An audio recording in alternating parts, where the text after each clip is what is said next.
on holiday for the time being. We have another fantastic man who has flown into our nest. One of the greatest writers of our time on television, I think, Mr. Russell T Davies. Hello. That is such an impressive background, darling. Is that wallpaper, or is it actually? Honestly, it's a real thing. It's a real space. They're real books. Test me on them. Go on. And have you read? Fantastic. Now, I want to tell the girls that the reason that I don't know how keen I am on you, because you tried to get my best friend away from me, didn't you? Did I? Yes. I'm terrible with the ladies. Got to be said. No, Julie Peasgood is that's how Russell and I know each other, through Julie.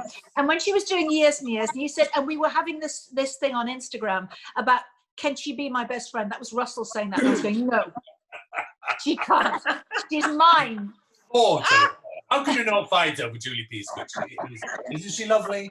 Isn't she the loveliest woman? Lovely. Oh my God. She's gorgeous. She's been on our show quite a few times as well, and she sends you big kisses, darling. Big kisses. But years, let's go to Years and Years. Oh my God, I absolutely loved it. Thank you. Brilliant. What inspired you to write something like that? Well, the madness of the world. Look at it, and it's only got madder since I wrote that. It's like, if you ever think, I mean, just after I'd written it, there was that time when President Trump stood there in a gold room for hamburgers. And I thought, well, I couldn't make that up. I couldn't make his A-level fiasco.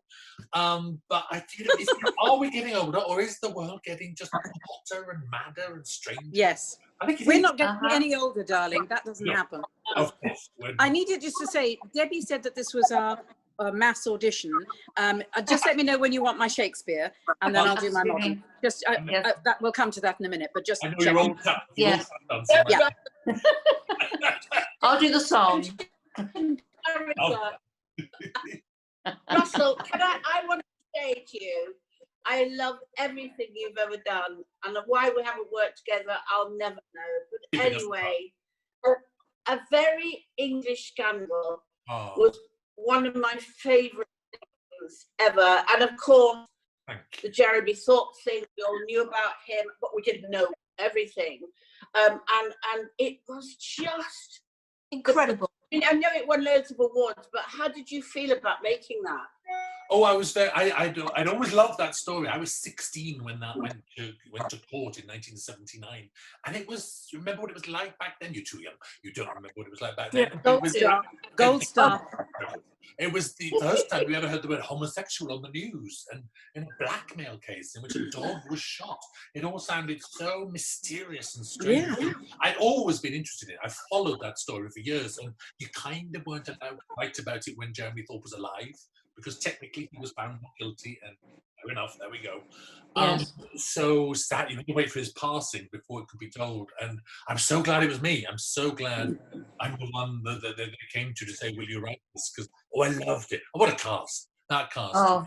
I think Hugh Grant was absolutely amazing, and I think it's the best thing I've seen him in. I just think it was incredible. Proper. I mean, I think it's funny because you know this. Some people underestimate him because he's you know that being a comic actor requires the highest discipline and the absolute concentration and timing and dedication. So we were kind of all in on that secret, but I think the rest of the world saw that then. Well, it was quite a thing, wasn't it, Russell, in those days? Because I think even people, because of the judge as well, the way the judge influenced it.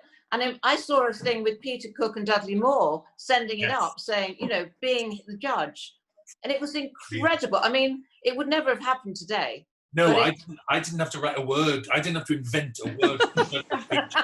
All I had to do was shorten it because it was long. But astonishing. I mean, for those who don't know, the judge literally directed the jury to find him not guilty. Literally. Russell, can I ask you? Exactly. Darling, when did you first start writing and knew that you could write these stories? When was the moment? Did you write plays when you were little? I was always putting on shows, as I'm sure we all were, making people watch them forever. Nothing's changed. But I wondered if what was your first glimmer of your talent, of your instinct? Thank you, guys. It's when I was young. I belonged to this youth theatre, the West Glamorgan Youth Theatre, which is one of the finest youth theatres in the land. And can you imagine back in those days, talking about the 70s, it had funding. West Glamorgan, it's Swansea, and it had a youth theatre, it had a youth dance company, it had a huge youth orchestra, it had a youth choir, it had a youth jazz band. It was really, really an extraordinary county to live in. And that youth theatre, honestly, you know what the arts does for people. It literally, never mind school. School was kind of irrelevant. I just went and did that, and I lived for this youth theatre that taught me discipline and imagination and friendships that lasted ever since. You know, we all taught to applaud football teams because they bring everyone together and everyone learns to work as a team. And that's a school play as well. That's exactly what happens in school plays. You learn to work together. So that was school was the time. Yes, it was outside of school. It was set. Yes. And the man who ran that youth theatre was still alive, Godfrey Evans, a brilliant man.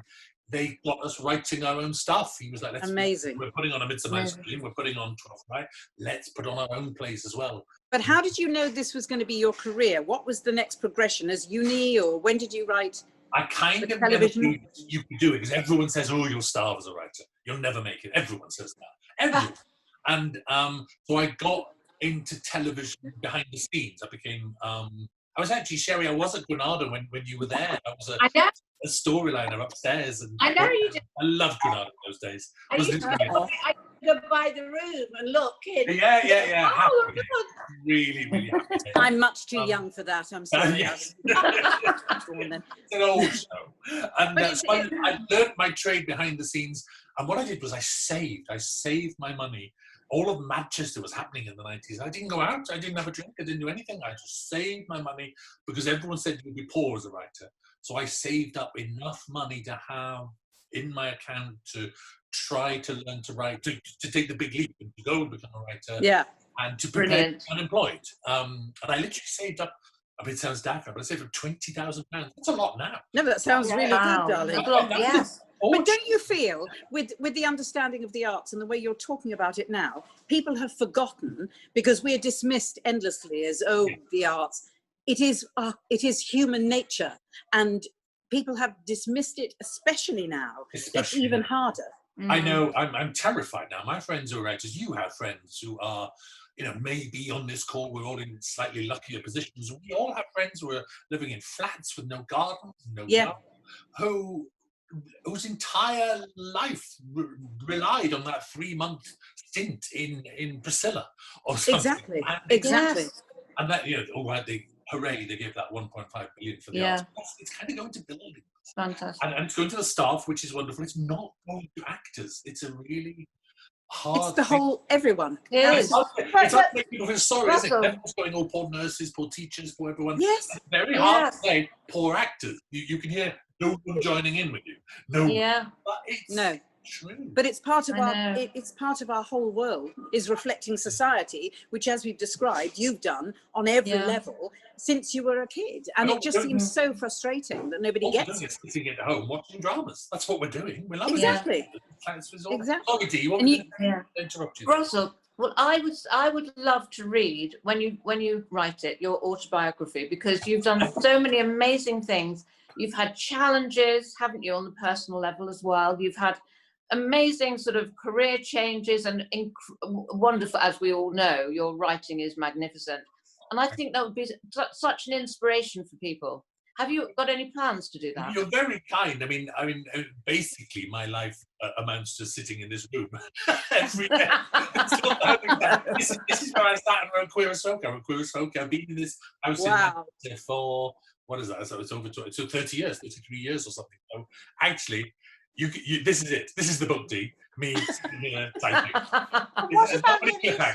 What about your new series, Boys? What happened to it? Is it stopped? That's on its way. No. We finished filming just before the lockdown. So doing all this lockdown. I've actually been working. I've been editing. In fact, today is the final. Is the final mix of the final mix of the final mix. Today we finish it, and it'll be on next year. Will you tell everybody about it, Russell? Because it sounds fantastic. It's the story of AIDS in the 1980s. It's the story of our lives during the 1980s as the HIV virus came along, but it's the story of life being lived. It's 5 episodes taking place over the 10 years. Wonderful. It's the story of some 18-year-olds. They're 18 in 1981, and they grow up in this pandemic. And we didn't all sit around crying and happy during those 10 years, those 20 years. It's a story of life being lived, the laughter and the joy and the friendships, the camaraderie and the disbelief. Do you remember how we wouldn't believe that ridiculous virus had come along? It just sounded so impossible. So it's full of life and laughter and tragedy as well. That lovely Ollie Alexander is the lead. He was the lead singer in the band years and years. I'm very proud of it. It is heartbreaking, I've got to say. The last episodes are devastating. Oz is in it. Stephen Fry is in it. It's lovely. Very, very proud of it. Wow. We all Can't lived wait to see that. Russell, that life was, we all lived through those We days. all lost people, didn't we? Yeah. I lost so many friends, and Me I too. remember them to this day, and I just think that we have to remember. We have to look back That's and the remember point, what. Sherry. I think we're reaching an age where it's slightly getting forgotten. If you talk to an 18-year-old, they have no idea that thousands of boys died like that. We're also reaching the age where those men didn't have children as a rule, and their parents are now dying out, and that generation is happening. They're kind of being set adrift. That's life. We all move on. Society moves on, but you have to pay respect, and you have to look back. So I'm kind of honoured to have written it in a way. I'm very proud of it. I'm very lucky. Oh, can't wait. Marvellous. I don't think any other writer has been so prolific, to bring out, homosexuality as you have, how it through the ages. Again and again. I'm obsessed. Nobody's been brave enough to do it. And all of but there was a scene in Years and Years, and I was telling Dee about it, where that fantastic sex scene. It was the most erotic thing I have ever seen. It was so sexy. That young boy was just, I watched that and thought, oh my goodness me. But it wasn't dirty. It was beautiful, really beautiful. Can I also say that my mum wrote a book, which is a gay classic in the 1960s when it was still illegal to be gay, called The Leather Boys, which was then made into a film. That's your mum? No way. That was my mum. Yeah, that was my mum. And she was incredibly advanced. She was, and it was again, it was the Brokeback Mountain of its time, and it was written. Nobody was allowed to be gay. It was illegal, and these were biker boys, working class boys who fell in love, and it was then made. Her novel was then made into a movie. So again, people have said it, but they didn't say it in the same way that you say it now.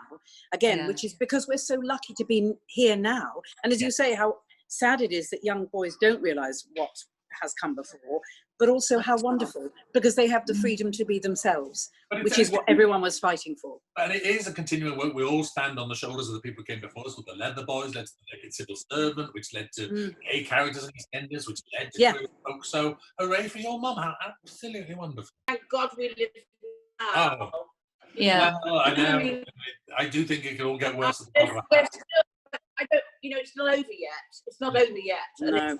Still things dreadfully wrong, and the language that is used is still the same language in a way. I mean, I'm afraid, and more and more in these times, but at least we know what's right and what's wrong. I mean, the 60s and the 70s, nobody did. And we go back to Jeremy Thorpe, those days, 17, I think that was Jeremy Thorpe. And it was horrendous. I was young. I'd just left Garda in 71, so I was around in that time. But you look back and you don't realise what you were saying. Do you know what I mean? But that's there. I still use that language. Absolutely. I mean, now you get, you forget, don't you? Now you get gay boys and girls in school. 15, they might be 16, sometimes now they're 12 or 13, but certainly 15, 16, 17, 18. That's like seeing a unicorn to me. That's, or a dodo. It's just the most impossible thing. That's what we lived through. When I wrote Queer as Folk, I put a 15-year-old schoolboy. Yes. And that was almost so risky because they didn't exist. They didn't publicly exist. Now it's actually quite normal. And that's wonderful. We do forget how good things are now, even though there's further to go. We do have an awful Yes, absolutely. And I have a very, very close friend of mine who many years ago, a gay friend of mine, who said the thing that breaks his heart the most is that he couldn't have a family. And of course now he can because it's accepted. It's amazing. Exactly. It's marriage, family, everything. It's like how different it is. Well, you need to, revolutions have to keep on happening, as they say. You need to kind of on to those. Oh, yeah. Like, And the revolution is when you write a one-woman show for Sherry, I will happily be her dresser if I'm allowed to walk across the back very quickly. now that, She'd be Yes. lucky, Russell. She'd be that is a lucky. show, you two arguing backstage who's going on. That's a drama. It is it all. Russell, That would be amazing. All of you, all four of you. Oh my God. Okay. what's your next project, Russell? What's your, Yeah. what's your, I don't know, to be honest. I always said before this pandemic came along, I am going to have the rest of this year off because actually my husband, bless him, died almost 2 years ago, and I haven't barely had a day off since. I was trapped into. I was in the middle of years and years, and we had to start shooting on boys because of cost availability. And also, I love my work. It's like I'm not making myself sound like I'm trapped on a treadmill because it keeps me sane and it keeps me happy. And also, it makes me think a lot. My work is engaged with work. So, but it's like I'm lucky enough. Goodness knows, hooray! I earn enough that I can say have a quiet time for the rest of the year. It's almost I've got an idea, Russell. Good. What about 4 ladies of a certain age? Where would you find that? Where would you A mystery. Probably knows. Right here, available to start working whenever you need us. It would be. Oh, great, yeah. wouldn't it? Absolutely. It writes itself. Yeah. Probably would. You don't want to see half of it, dear. Well, It's I terrifying. could dare write off stuff you lot talking about when that record button isn't on. Although I bet you got the World of Rights as well. I bet you. Oh solved yeah. all the Oh, problems. yeah. Well, thank you for coming to see us. Thank you for Oh. flying into our nest. What a Oh. delight. You've made our Saturday mornings. You've made our whole day. Oh, You you've been really you. have. Oh, yeah. so lovely, and I've met a couple of you, and I hope to meet the rest of you in person. Bless you. Thank you, Bye, darling. darling. It's Thank you so much. lovely. Thank you for coming. Bye, Bye. darling. Thank you. Bye. Well, I think, could you draw up the contract, Debbie, because I think we've got Oh. it sorted. Don't worry, darling. I always said to you girls I'd look after you, okay? Thank you. And of Please. course I will.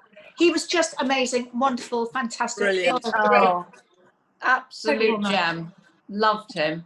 Wow. Yeah. Like we love everyone actually who comes on our show. What's happening Monday, darling? Monday, well, we've got the you know Liz Kershaw. Do you remember Liz? She was the first DJ Yeah. at Radio Oh. 1. And she's done Okay. so much since. Liz Kershaw is a legend, and she's going to be flying into our nest on Monday. Yay! Yes. She's a really strong woman, you know? We love I love Liz. revolutionary women. That's what we like. Yeah, that's right. And Yeah. she's one of those. Fantastic. I'm going to take flight now, so have a brilliant weekend. Oh yes, You good too. rehearsals, Harry. Good rehearsals. Yeah. Is it going all right? Yes, darling, my wigs are getting bigger and bigger. I couldn't be happier. It is my performance. You did As say we your know. wigs and not your tits, didn't you? No, my tits couldn't Oh, get any no. bigger, dear. They They're as couldn't big get as they're any going to bigger. get. They couldn't get bigger. But the wigs, yeah, they're growing. Woo. We'll see everybody on Monday. Have a nice Yeah, day. see you soon. Bye. Bye.